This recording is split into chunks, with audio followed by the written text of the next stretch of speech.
නමුත් පින්නතුනි බුදුරජාණන් වහන්සේ මේ ලෝකේ පහළ වුණේ අපිව දිව්‍ය ලෝකේ යවන්න නෙමෙයි.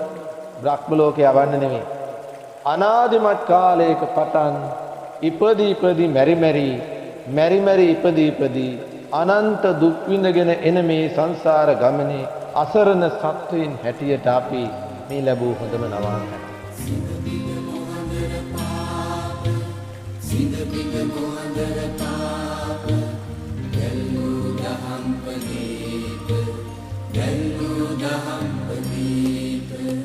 සිංහබිඳ මොහඳර පාප දැල්වූ දහම් පදීප හෙළි කළ අප හෙළදීප